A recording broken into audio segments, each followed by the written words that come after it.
Tired of being overlooked in meetings? Watching less qualified people get promoted while you stay stuck? The problem isn't your skills, it's how you show up.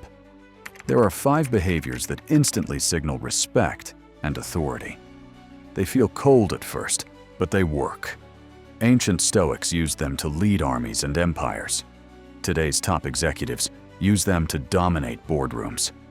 By the end of this video, you'll know exactly how to command respect from anyone: your boss, your team, even that difficult colleague who never listens, or your friends. Not about being mean, about being immovable. Here's how. Behavior 1. Strategic silence under attack. Your first instinct when someone attacks you publicly is to respond immediately. That destroys your authority faster than any mistake you could make. Marcus Aurelius wrote, "You have power over your mind, not outside events." When someone challenges you, they're testing whether you'll react or respond. Reactions come from emotion and desperation.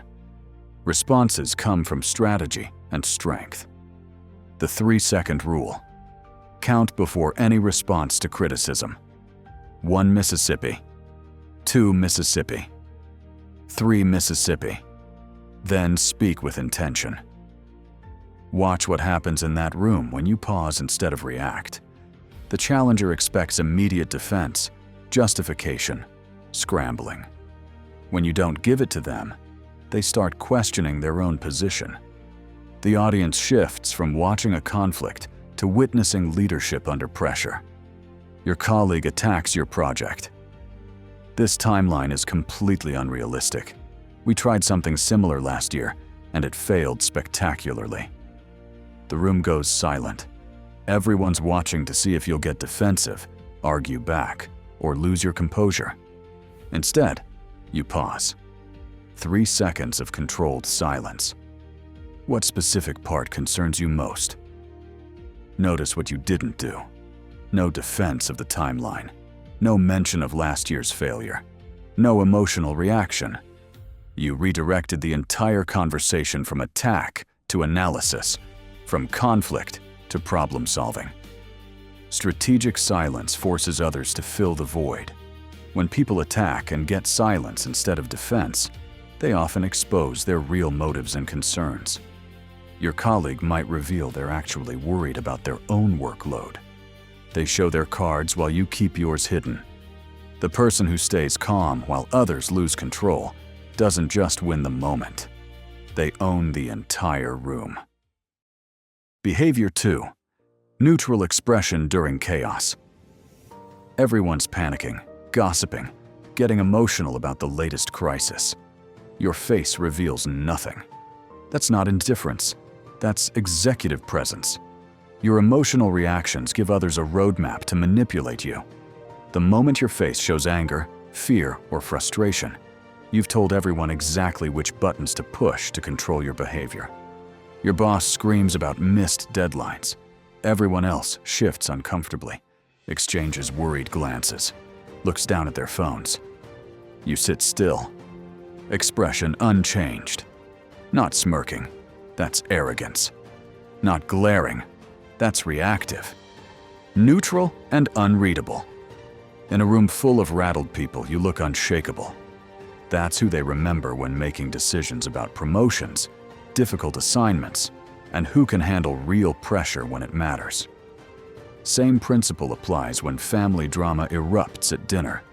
Someone brings up politics, old grievances, money problems. Voices rise. People take sides. You maintain neutral expression while processing what's actually happening versus what people claim is happening. Practice the discipline of perception that Seneca taught. Events are neutral until you judge them.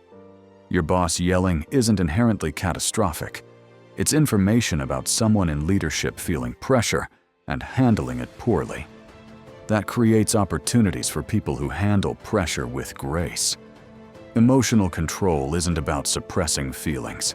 It's about choosing when and how to reveal them strategically. Behavior 3. concise refusals without explanation. Stop over-explaining your boundaries. Every extra word you add to a refusal signals weakness and invites negotiation. When you give lengthy explanations for your decisions, you're essentially asking permission to have boundaries. You don't need anyone's permission to protect your time, energy, or priorities. The power of "that won't work for me" with zero justification. No apology for having standards. No detailed reasoning they can pick apart. No invitation to debate your decision. Why do lengthy explanations backfire?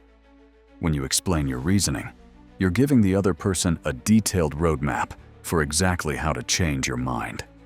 They'll attack your logic, find exceptions to your rules, pressure you on the weakest point in your explanation. Your colleague dumps extra work Friday at 5 p.m. I know it's last minute, but the client is demanding changes, and you're the only one who really understands this complex system. You say, "I can't take that on right now." Period. Full stop. Not, "I have plans this weekend," or "I'm already overloaded," or "maybe if you give me more notice next time." Just, "I can't take that on right now." Brief responses force respect for your decision. When you don't provide ammunition for argument, there's literally nothing to argue with.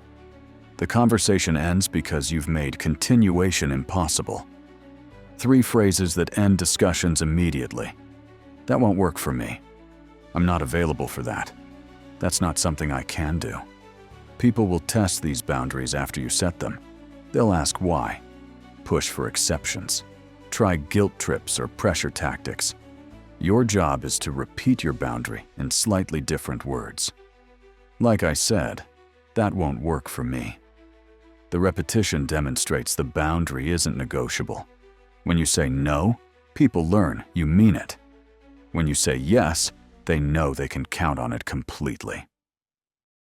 Behavior 4. Data over drama in conflicts. While others get emotional and dramatic, you stick to facts and evidence. That's how you win arguments without actually arguing. Most workplace conflicts aren't really about facts. They're about feelings, assumptions, and interpretations presented as undeniable truth. Your job is to separate what's actually verifiable from what people claim is true. What evidence supports that conclusion? 6 simple words that deflate most accusations and emotional attacks. When someone attacks your work, decisions, or character, you don't defend or justify. You investigate. You make them prove their case with specifics. Team member blames you for project delays. "This is taking forever because you keep changing requirements. We're never going to hit the deadline, and it's completely your fault." Your move. Which specific requirements changed, and when did I change them? Now they have to provide concrete examples with dates and details. Either they have legitimate examples, or they don't. Either way, you're dealing with verifiable facts instead of emotional accusations. Most emotional attacks are based on general feelings, not specific incidents. When you force people to be specific, they often realize their accusations are much weaker than they initially thought. The person dealing with facts and evidence controls every conversation while chaos swirls around them. Behavior 5. Controlled response timing. You don't respond immediately to texts, emails, or demands for attention. Your response time clearly signals your priorities and boundaries. Someone else's emotional state doesn't automatically become your emergency. Immediate responses train people to expect instant compliance and teach them that their timeline matters more than yours. Boss sends passive-aggressive email Friday evening about Monday deadlines. "Need this completed first thing Monday. Should have been done already." You control the response timeline. Respond Monday morning with whatever information they requested. No acknowledgement of the passive aggression. No apology for not checking email over the weekend. The 24-hour rule for emotional communications. When someone sends you something clearly designed to provoke an immediate emotional reaction, Wait a full day before responding. This gives you time to craft a strategic response instead of an emotional reaction. This isn't about playing games. It's about responding from a position of strength rather than reacting from a position of weakness. Your transformation starts Monday. These 5 behaviors aren't about being cold or cruel. They're about remaining unshakable when everyone else is losing control and emotional stability. Your mission for Monday: pick one behavior. Practice it deliberately in your next challenging interaction. Watch how people's energy shifts around you when you stop being reactive. Start with strategic silence. The next time someone challenges you or attacks your position, count 3 seconds before responding. Feel the power that comes from that pause.